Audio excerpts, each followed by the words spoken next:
मान सरकार की स्वास्थ्य क्षेत्र में 5 बड़े कदम। आम आदमी क्लिनिक की स्वास्थ्य सेवाएं अब घर बैठे व्हाट्सएप पर उपलब्ध। आम आदमी क्लिनिकों में 107 तरह की मुफ्त दवाइयां। आम आदमी क्लिनिकों में 47 तरह के मुफ्त टेस्ट। आम आदमी क्लिनिकों में एंटी रेबीज का मुफ्त टीका। आम आदमी क्लिनिकों में गर्भवती महिलाओं का मुफ्त इलाज।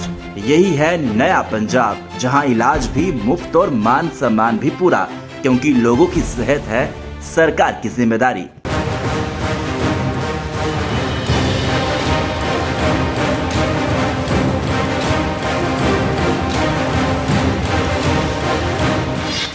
नमस्कार, आप देख रहे हैं एनएमएफ न्यूज। मैं आपके साथ शबनम। प्रधानमंत्री नरेंद्र मोदी का जापान दौरा सिर्फ कूटनीति का खेल नहीं, बल्कि ट्रंप की घमंड की दीवार को तोड़ने वाला असली धमाका बन चुका है। जापान पहुंचते ही मोदी ने ऐसे करार किए, अमेरिका की नींद ही उड़ गई। जापान ने अमेरिका के साथ अरबों डॉलर का निवेश रोक दिया और भारत के साथ मेगा डील पर मोहर लगाई। आंकड़े गवाही दे रहे हैं। गुजरात में निपुण स्टील का 1500 करोड़ का निवेश, आंध्र प्रदेश में 5600 करोड़ का स्टील प्लांट, सुजुकी का 35,000 करोड़ का मेगा प्रोजेक्ट, टोयोटा का कर्नाटक और महाराष्ट्र में अरबों का इन्वेस्टमेंट और रियल एस्टेट में 41,000 करोड़ का जापानी दाव। यह सब मोदी के मेक इन इंडिया का सीधा असर है और इसी वजह से ट्रंप बौखलाए हुए हैं। अमेरिका ने जापान पर 25% टैरिफ लगाया था, लेकिन जापान ने अब डील ठुकरा दी और साफ कर दिया कि भारत ही उसका असली पार्टनर है। मोदी की डिप्लोमेसी ने ट्रंप की जोकरों वाली टीम की हवा निकाल कर रखी। एक सलाहकार मोदी पर यूक्रेन युद्ध का ठीकरा फोड़ रहे हैं, तो दूसरा भारत को धमकाकर कह रहे हैं झुको नहीं तो ट्रंप नहीं झुकेंगे। तीसरा यूरोप को उकसा रहा है भारत पर टैरिफ लगाने के लिए, लेकिन खेल पलट चुका है। जापान ने ट्रंप को करारा झटका दे दिया, ऑस्ट्रेलिया भारत के साथ खड़ा हो गया और यूरोप में भी अमेरिका को साफ कह दिया है कि भारत पर टैरिफ का खेल नहीं चलेगा।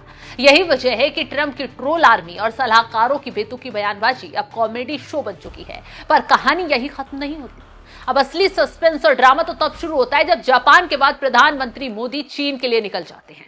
7 साल बाद ड्रैगन की धरती पर मोदी का कदम पड़ने वाला है, जो अमेरिका और पाकिस्तान दोनों को हिला कर रख रहा है। बीजिंग मोदी का स्वागत करने के लिए पलक बिछाए बैठा है। जल्द मोदी वहां पहुंचने ही वाले हैं, जबकि पाकिस्तान पर 440 वोल्ट का झटका गिर चुका है। शहबाज शरीफ और असीम मुनीर इस टेंशन में है कि चीन, जो पाकिस्तान का फाइनेंसर है, अब उसी पाकिस्तान से बकाया वसूलने पर उतर आया है।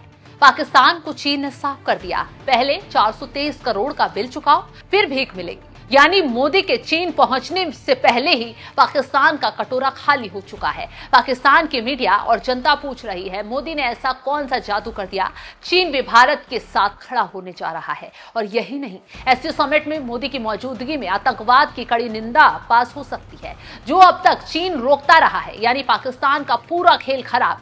मोदी का जापान चीन दौरा सिर्फ अंतर्राष्ट्रीय राजनीति नहीं है, बल्कि भू राजनीति और सुनामी भी है। ट्रंप बौखलाए हुए हैं, यूरोप असमंजस में है, पाकिस्तान हताश है और चीन भारत को गले लगाने को तैयार है। अब सवाल यह है कि मोदी और जिनपिंग की नई दोस्ती से पाकिस्तान का भविष्य कहां जाएगा? क्या ट्रंप की धमक अब मिट चुकी है? क्या अब आने वाले वक्त में दुनिया का नया पावर सेंटर भारत बन चुका है? अब यह भी जान लीजिए कि भारत और चीन की नजदीकी बढ़ने से अमेरिका को कितना नुकसान होगा, कितनी तबाही अमेरिका को झेलनी पड़ जाएगी। जो डोनाल्ड ट्रंप टैरिफ ठोककर भारत के खिलाफ साजिश रच रहे थे, कैसे भारत ने ही उनके दांवपेच से ट्रंप को चित कर दिया है। और जो देश ट्रंप के सबसे बड़े दुश्मन थे, उन्हें साथ लाकर ट्रंप को झुकाने का काम कर दिया। चलिए ये पहले बताते हैं कि भारत चीन साथ आ रहे हैं तो कितना नुकसान अमेरिका को होगा। अमेरिका भारत को चीन के बढ़ते प्रभाव का मुकाबला करने के लिए एक महत्वपूर्ण भागीदार मानता है, खासकर हिंद प्रशांत क्षेत्र में। तो ऐसे में यहां उनके लिए एक झटका होगा। अगर भारत चीन के साथ अपने संबंधों को मजबूत करता है तो यह अमेरिका की विदेश नीति के लिए बड़ा झटका होगा। चीन और भारत के बीच बढ़ते व्यापार से दोनों देशों को फायदा होगा, जिससे अमेरिका के आर्थिक हितों को नुकसान हो सकता है। भारत चीन एससीओ, ब्रिक्स और अन्य वैश्विक मंचों पर एक साथ मिलकर काम कर सकते हैं। यह अमेरिका के लिए एक चुनौती होगी। कुल मिलाकर मोदी का जापान के बाद चीन मिशन ट्रंप के लिए खतरनाक साबित होने वाला है और इसकी शुरुआत हो चुकी है। जापान पीएम मोदी गए, वहां तमाम डील की और उसके बाद अब चीन पहुंच रहे हैं और चीन में जिस तरीके से वो शी जिनपिंग से मुलाकात करेंगे, बाकी नेताओं से मुलाकात करेंगे, चीन भारत के रिश्ते सुधरेंगे और जो बातचीत और डील चीन और भारत के बीच होगी उससे कहीं ना कहीं अमेरिका में भूचाल आ जाएगा। न सिर्फ अमेरिकी अर्थव्यवस्था पर बुरा असर पड़ेगा बल्कि अमेरिकी डॉलर पर भी बड़ा खतरा खड़ा होगा। खैर, अब आगे आगे देखिए कि कैसे मोदी चीन में कदम रखकर दुनिया में तहलका मचाते हैं। जो ट्रंप की साजिश है उसको कुचल कर रखते हैं, क्योंकि ट्रंप चाहते थे कि रूस से भारत की दोस्ती टूट जाए। चीन तो पहले से ही भारत से अलग थलग पड़ा है, थोड़ा विवाद जो बॉर्डर पर हुआ है उसको लेकर। तो जो ट्रंप की कोशिश थी वो नाकामयाब हो गई। चीन, भारत और रशिया एक साथ खड़े हुए अब इस वक्त नजर आ रहे हैं और जापान भी अब कहीं ना कहीं भारत के साथ मजबूती से हाथ मिलाकर आगे बढ़ रहा है। तो देखना यह होगा कि अब जिस तरीके से पीएम मोदी चीन पहुंचे उसका कितना नुकसान अमेरिका को झेलने के लिए मिलता है। फिलहाल इस खबर को लेकर आप क्या राय रखते हैं, कमेंट बॉक्स में जरूर बताइए।